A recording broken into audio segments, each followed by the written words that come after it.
Hello guys! Over 2000 hours of playing Apex have taught me a lot. These tips are the things I wish I knew a lot sooner. This video will cover everything in just 10 minutes. Watch until the end as I've saved the best for last. Always strafe in a random, unpredictable pattern. This is the key to winning 1v1 duels in the open. If you're forced to fight in the open, strafe in an unpredictable pattern. This will make you the hardest possible target to hit. If you move forward or back, you present a static target from the point of view of your opponent. By combining random short and long strafes to the right and left, you're making yourself a harder target to predict and follow. This is your last line of defense. Also, try to avoid using slides or jumps, as this will lock you into a predictable animation. Strafing while aiming down sights is different with every weapon class. You don't get a penalty with a pistol, you get a 10% penalty with a shotgun or an SMG. You get a 50% penalty when you ADS with an assault rifle. You will get 57.5% when you're using a marksman weapon, 60% for LMGs, and 65% movement penalty for snipers. This is why the smaller weapons are the better options for close-up fights. Always head glitch. Unless you're forced out of cover by circumstances, you should be head glitching. Like in most modern shooters, the bullets in Apex Legends actually come out of your face. This means that only your head needs to be out of cover when you want to shoot at people. This way, most of your hitbox is safe and you have a huge advantage. High ground is king. Speaking of head glitching, getting high ground is like a special case of cover. You get a very good head glitch whenever you're on top of a building and you look over the edge. In addition, you can vary the spot where you appear out of cover. If you are only seeing your opponents from their heads to their waist, they can barely see you over the cover. Use that. Always look for ways to improve your position. One thing a lot of people miss in Apex Legends and in other shooters is trying to make every fight unfair in your advantage. You want to put yourself in the most advantageous position possible before you fire your first bullet.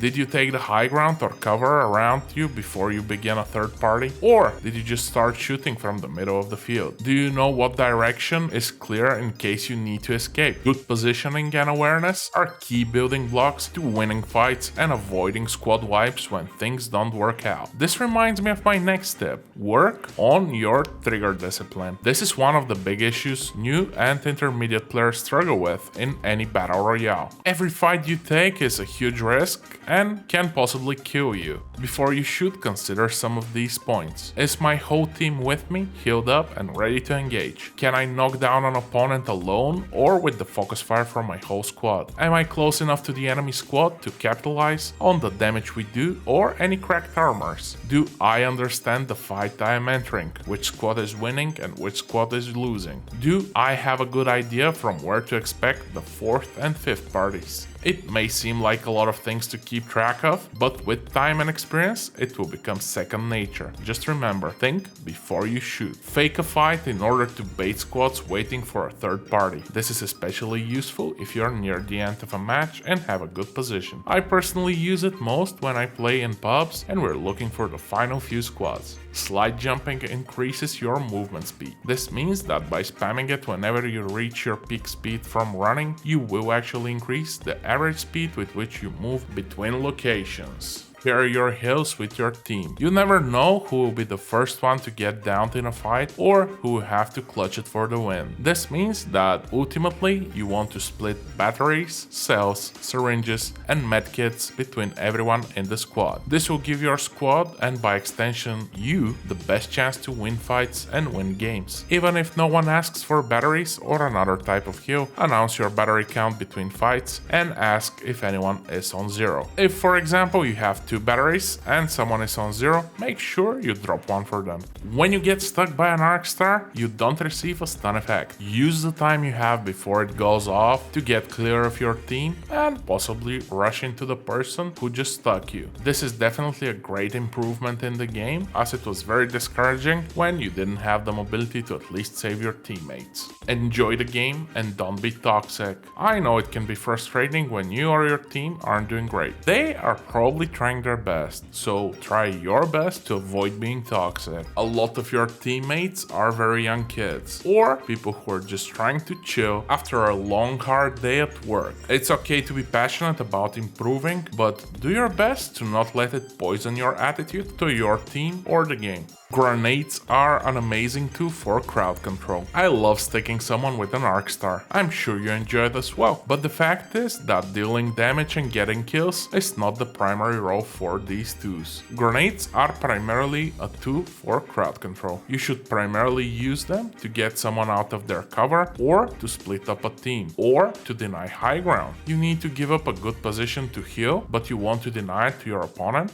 throw a grenade at your feet and run. Your team ran far ahead of you and started a fight, throw a grenade to help them out. There's no team damage. You need to open a door, throw a grenade. Be generous with your grenades. You won't get any use of them once you're dead, so don't hoard them. Always craft batteries, especially if you're playing in ranked and you want to get RP. There is no excuse for having any less than 4 batteries on you at any time in the match. The crafting stations were added to the game to help a bit with the inherent randomness of loot in battle royales. If you die in a fight because you ran out of heals, you have nobody else to blame but yourself.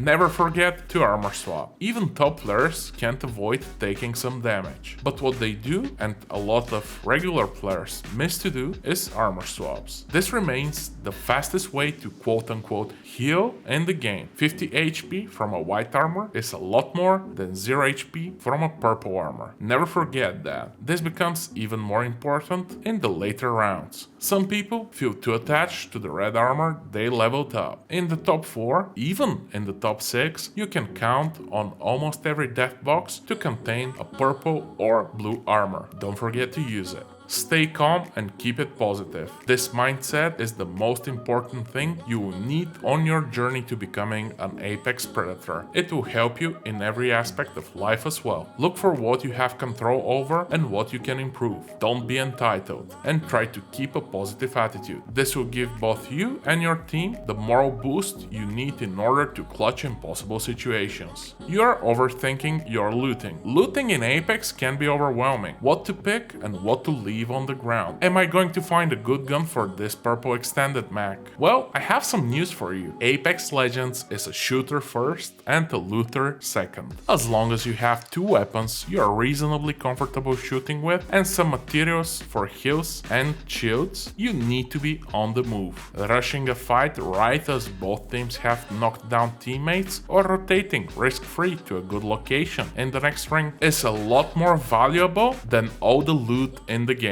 Don't rush a fight before you understand that. This one is something I learned, and honestly I keep learning from time to time, from painful personal experience. You see a bunch of people you caught by surprise and you just want to jump in there and get some kills. What you didn't notice is their teammate healing behind a door ready to shoot you down, or the sniper squad picking them off one by one, or the GB ultimate just thrown by another squad. Rush all you want, you beautiful crazy gamer. That's why we play Apex after all. But take 2 or 3 seconds to look around before you do. Knowledge is power, make sure you use it. My final tip is: don't fight another squad for too long. You push a squad, or maybe they push you. You deal a bunch of damage, but get no knocks. None of your teammates is down, but they're healing as you hold off your enemies. This goes on for a few rounds of shooting and healing with no resolution. What happens next? Well, all 6 of you are probably dead. You see, the second you started shooting, an invisible timer started counting down from 20 to 0. This is the maximum amount of time you have to finish the fight and get ready for an ambush from another squad. Whenever you fight, you make a lot of noise. This draws attention to you from all over the map. In these 20 seconds, you need to finish the squad, swap your armors off their death boxes, and be in a good position to defend yourself. Oh, you can't do that? Then you just need to run right now, this second. Your ego is a bit bruised, but you live to fight another day. I hope you find these tips helpful. I hope you have a great day, and if you want more content like this, make sure to subscribe. Peace.